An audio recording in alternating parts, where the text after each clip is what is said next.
আসসালামু আলাইকুম। আশা করছি সবাই খুব ভালো আছেন। আমি রুমা আছি আপনাদের সাথে।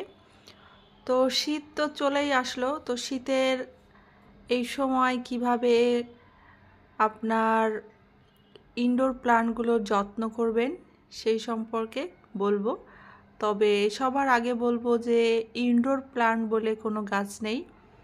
এটা মানতেই হবে। তো এটা বলা যায় ইনডোর প্ল্যান্ট মানে হচ্ছে একটু আলো বাতাস, মোটামুটি একটু আলো বাতাস, হালকা রোদ, অল্প রোদ লাগলেই কিন্তু আপনার গাছগুলা ভালো থাকবে। এই হিসাবে আপনি ইনডোর প্ল্যান্ট নামটা ব্যবহার করতে পারেন। তবে ইনডোর মানেই যে ভিতরে থাকে এবং কোনো আলো বাতাস পাবে না, এটা কিন্তু ঠিক নয়। তো আর এই শীতের সময় কিন্তু গাছের যত্ন, এক্সট্রা একটা যত্ন বলা যায়, তবে একেবারেই মানে মানে খুব একটা এক্সট্রা যত্ন করা যাবে না, তাহলে কিন্তু গাছের সমস্যা হয়ে যাবে। কারণ এখন যেহেতু একদম শীতের সময়, গাছগুলা সব কিন্তু একদম ঘুমিয়ে থাকবে এখন। তো ঘুমিয়ে থাকা অবস্থায় কিন্তু কোনো খাবার, কোনো রকম বাড়তি যত্ন এসব কিছুই করা যাবে না। তো সব কিছুই আলোচনা করব অল্প অল্প করে। আশা করছি আমার সঙ্গেই থাকবেন এবং ভিডিওটাতে একটা লাইক দিয়ে প্লিজ ভিডিওটা কন্টিনিউ করবেন। আর ভালো লাগলে আমার এই ছোট্ট চ্যানেলটা সাবস্ক্রাইব করে আমার সঙ্গে থেকে যাবেন। আর যারা অলরেডি আছেন তাদেরকে অসংখ্য ধন্যবাদ। তো দেখুন, এখানে হচ্ছে ইনডোর প্ল্যান্ট, তো বললাম ইনডোর প্ল্যান্ট মানে হচ্ছে যে আপনার একটু ঘরের ভিতরে থাকলো, আলো বাতাস পেলো, হালকা পাতলা রোদ পেলো, এরকম গাছই হচ্ছে ইনডোর প্ল্যান্ট। তো শীতের সময় একটু যত্ন করতে হবে, সেটা হচ্ছে গাছের গোড়ার দিকে একটু দেখতে হবে যে হলুদ পাতাগুলো আছে কিনা। এখন কিন্তু গাছের পাতা অনেক হলুদ হবে, ঝরে পড়ে যাবে, এটা স্বাভাবিক, এটা খুবই ন্যাচারাল, এটা নিয়ে ভয় পাওয়া যাবে না। তবে হলুদ পাতাগুলো সাধারণত গাছ থেকে ছিঁড়ে ফেলে দেওয়াই ভালো। কারণ হচ্ছে যে ও যতদিন থাকবে ততদিন কিন্তু গাছ থেকে রসটা নিবে, মানে পুষ্টিগুলো নিয়ে নেবে। যেহেতু সে পড়েই যাবে, তো সেটা একটু খেয়াল করে গাছ থেকে সে পাতাগুলো ছিঁড়ে ফেলে দেওয়াই ভালো। আর এই এই শীতের সময় কিন্তু এই যে আপনার এগ্লোনিমা গাছগুলো একটু বেশি খেয়াল রাখতে হয়, যে মানে হুটহাট করে গাছে পানি দেওয়া যাবে না, একটু খেয়াল করে গাছে পানি দিতে হবে। তবে আরও একটা জিনিস মাথায় রাখতে হবে, এখন কিন্তু অনেক টানের সময়, খুব দ্রুত গাছের গোড়াটা শুকিয়ে যায়, এইটা একটু খেয়াল রাখতে হবে।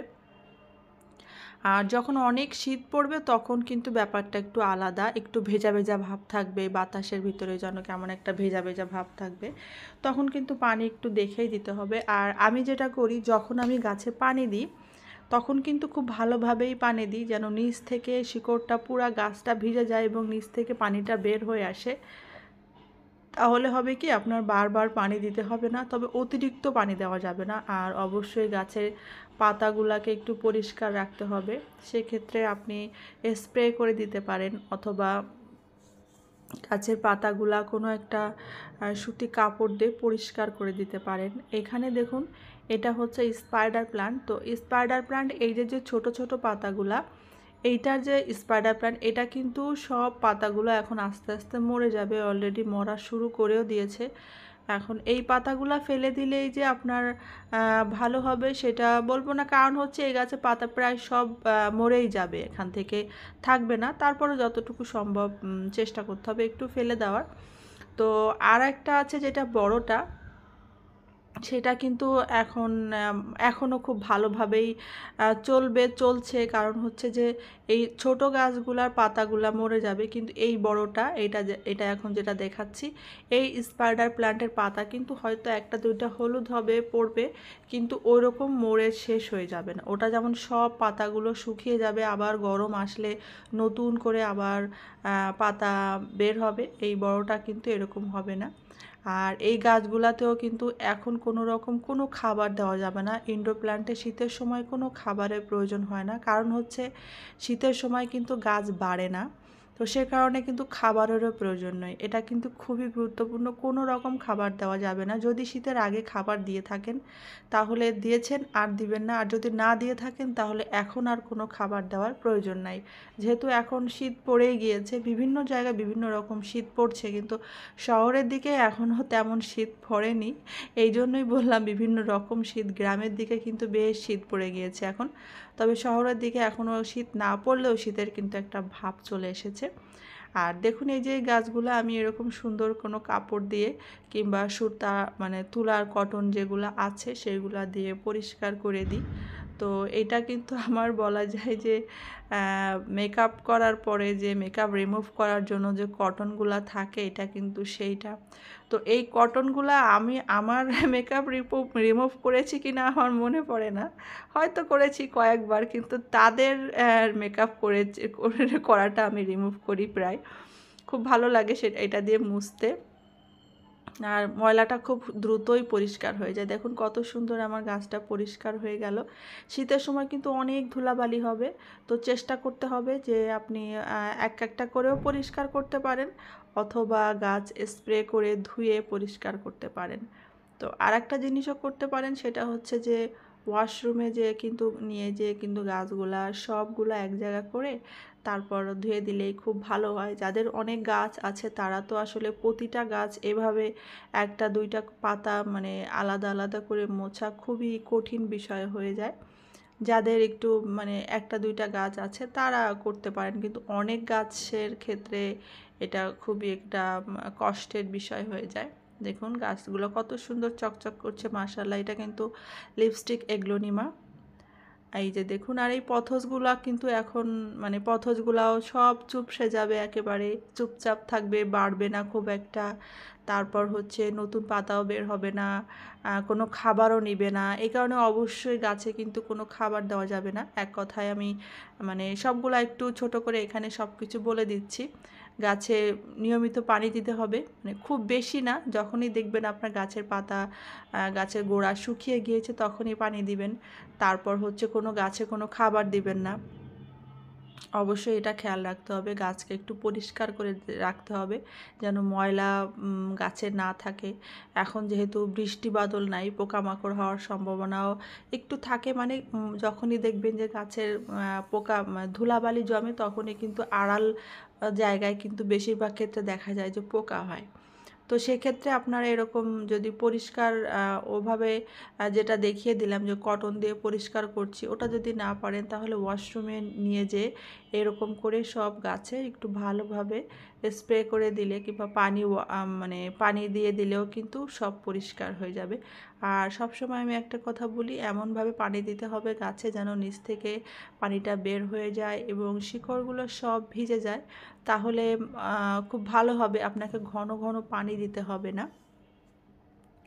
আর গাছগুলো যে কোনো একটা জায়গায় রেখে দেওয়ার চেষ্টা করবেন, সব সময় যেখানে থাকে জাস্ট সেখানেই রেখে দিবেন, আবার নতুন করে অন্য কোনো জায়গায় রাখবেন না। তাতেই কিন্তু তারা খুব ভালো থাকবে। কিভাবে গাছগুলা ভালো রাখা যায় শীতে, সেই চেষ্টা করতে হবে।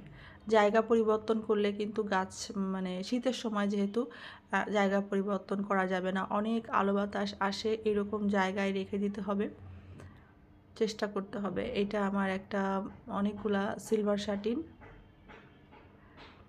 আর এইটা একটু আপনাদেরকে দেখিয়ে দিই। দেখুন মাশাআল্লাহ, এগুলা কিন্তু আমার সব পাতা থেকে করা জিজি প্লান্ট। পাতা থেকে চারা করেছি এবং সেই চারা থেকে আবার নতুন চারাও বের হয়েছে।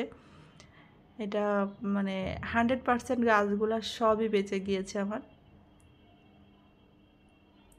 আর অবশ্যই এরকম খোলা জায়গায় রাখার চেষ্টা করতে হবে। এই জিজি প্ল্যান্টটা কিন্তু অনেক খোলামেলা জায়গা আছে, সকালে একটু রোদ পাচ্ছে, মাশাআল্লাহ খুবই ভালো আছে আমার গাছটা।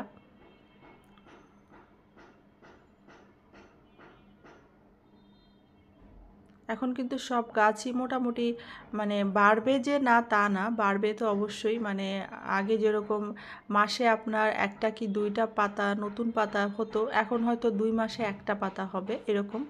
একেবারেই যে বাড়বে না তা কিন্তু নয়। এই গাছগুলা কিন্তু আমার উপরে থাকে, এই যে যে এগ্লোনিমা, তারপর হচ্ছে এই যে লিপস্টিক এগ্লোনিমা, এইগুলা কিন্তু আমার উপরেই থাকে। আমি একটু জাস্ট আপনাদেরকে দেখানোর জন্য নিচে নামিয়েছি। আর এই যে এখন আমি এই গাছটা আবার যেখানে ছিল সেখানেই রেখে দিচ্ছি। এটা কিন্তু আমার খুবই, দেখতেই পাচ্ছেন একেবারে মানে ছোট্ট একটা পাত্র, অনেক ছড়ানো কিন্তু হাইট খুবই কম।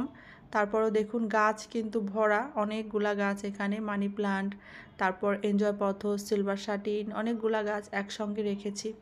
এবং এটা একটা মানে ডালার মতো সুন্দর দেখা যায় দেখতে, খুবই ভালো লাগে।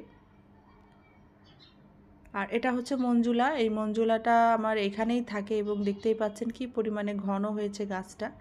আমি সবসময় চেষ্টা করি আমার গাছ যেন খুব নাড়াচাড়া না করা লাগে, যেখানে রাখি সেখানেই যেন থাকে, এই চেষ্টাটা করি সবসময়ের জন্য। তো এখানে দেখলাম যে গাছে একটু হাত দিয়ে দেখলাম পানি দিতে হবে, তো পানি দিয়ে দিচ্ছি। তো সবাই খুব খুব ভালো থাকবেন, সবাইকে অসংখ্য ধন্যবাদ। আল্লাহ হাফেজ।